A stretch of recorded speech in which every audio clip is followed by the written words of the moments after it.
everyone. I wanted to talk to you today about why keeping a sketchbook at all. So I've had many sketchbooks in the past, from school, from art lessons, from university. All of my teachers assign homework in sketchbook and they will grade me on how well my sketchbook drawings are in them. I remember doing hacks such as tracing the reference instead of copy it by looking at it to save time to fool my art teacher when I was little.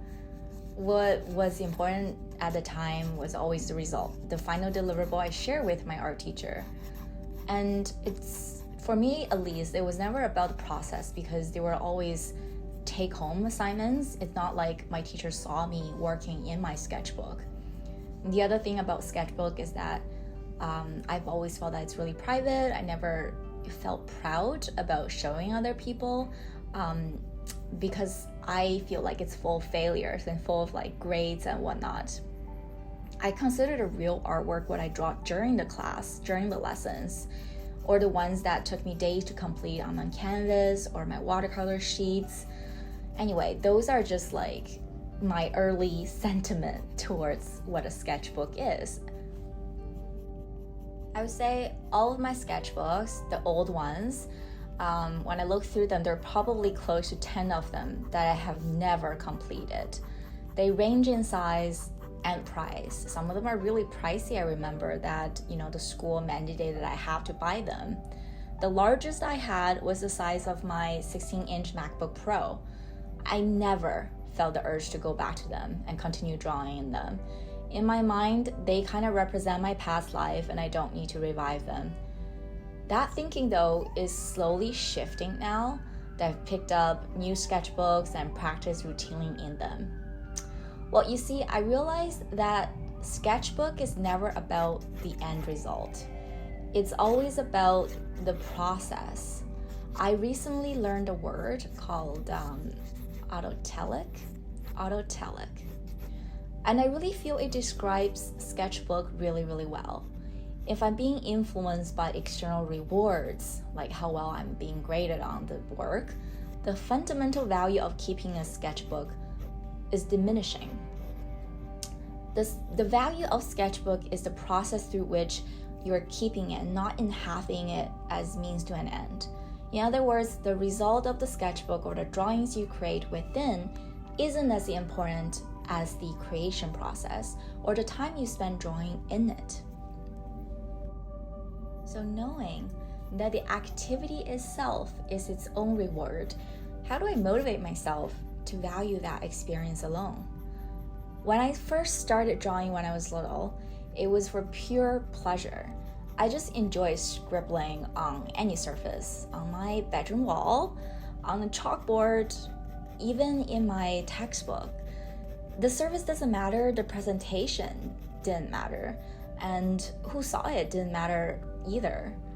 But slowly as I got better and better, I started to value all of those things. I started to learn that, there's actually a value to my art. I learned to keep my work really neat and clean. I learned to frame them on the wall and later selling them. And when that started to happen, the end result started to matter more and more. Sketchbook is about reversing that thinking. Sketchbook needs to be where you stop caring about whether the work you produce is valuable or not. It's where you can be a child again. When I remove the consideration that this work needs to be presentable and that this exercise is purely experimentation, I feel much more free to draw whatever I want. I think less. Even if the lighting isn't perfect or I don't quite like what the material that I'm using is, or if I'm familiar or I'm good at the material I use, who cares? Just try it out. I don't think twice about the composition or where I lay down the first stroke because it doesn't matter if I mess up. I spend less and less time planning and thinking about a subject matter because any reference I find can be a good reference for practicing. It doesn't matter if the reference is, blurry or like it doesn't have strong contrast or isn't even that interesting. That's okay. It simply doesn't matter because it's not the end result that I'm after. I'm just after the process of creation. Nowadays, I have no issue starting, keeping, or finishing a sketchbook. It just became a routine of mine. I still have a wide range of sketchbooks that aren't completed, but that's simply because I use them for various practice purposes. I have a sketchbook where I just keep gouache studies in them. I have another one for watercolor exercises and another one for acrylic studies, all relatively small in size so that each painting session doesn't have to be too long. I have a really large sketchbook where I experiment with different material and medium because that paper is quite thick and can handle almost anything I throw at it. And finally, I have a pocket-sized sketchbook that I use for time interval practices, primarily pencil and ink portrait studies, which I'm sure if you follow me, you'll see daily process videos in that sketchbook. I believe it's important to give each sketchbook a reason to exist, and the reason should be practice-driven. What do you aim to achieve by using it? If there's a purpose that makes sense for you, that you've given it something memorable, something timeless, then you will more likely to pick it up and use it from time to time. If you struggle with keeping up with your sketchbook, I do have some tips for you. These are things that has really helped me in the last 2 years or so to keeping up with my sketchbooks. Tip number 1 is to find one that you like. It could be a sketchbook with a really pretty cover. You could decorate it with things that you like, stickers, or draw something cute on the cover and truly make it yours. I highly recommend the art creation series that, I have like a few videos on this already, but I really like that sketchbook. It has so many different colors to choose from, and there's a hardcover that's going to keep all of your drawings safe and neat. My tip number 2 is to keep it small. The smaller the better. It should not be a size that you feel intimidated to approach it. The giant sketchbook that I had during university, that's the size of my 16-inch MacBook Pro. No, thank you. I still don't want to keep a sketchbook that large. I shelved it and I never want to go back to that size. It's so heavy and bulky, and it's just not for me. The small size, I would say, also really helps with time interval practices. Set a timer for 10, 20, or 30 minutes. And remember, it's the creation process that's valuable and not what you have actually drawn. Tip number 3 is to start small. Similar to the previous tip, not only do I recommend you keep a small pocket-sized sketchbook to begin with, but I also recommend you to start with a sketchbook that doesn't have 100 pages. That way you can visually see your progress. If a sketchbook, is really big and thick, you will feel like you're never going to finish it, and it may damper your spirit to continue using it because it's really difficult to watch your progress and how far you've advanced.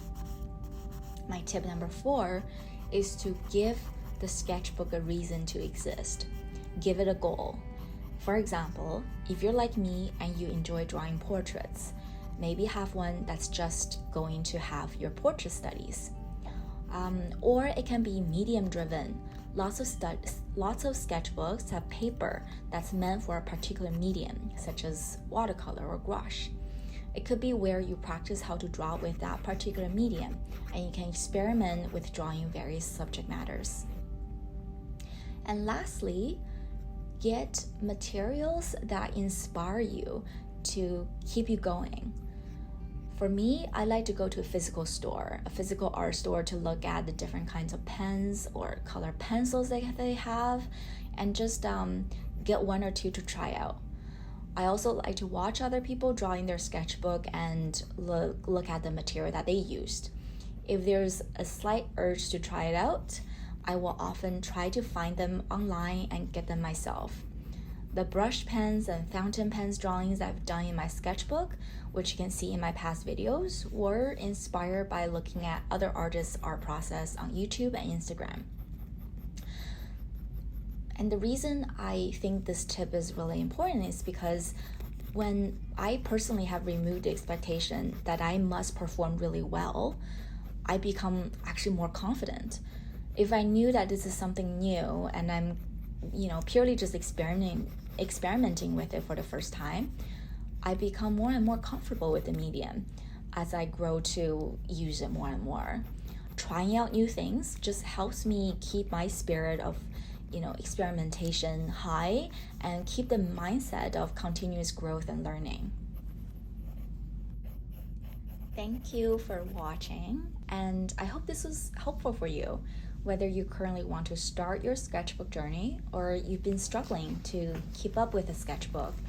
Hopefully there are some tips that I've shared today that's going to help you, get you keep going, keep drawing, keep experimenting.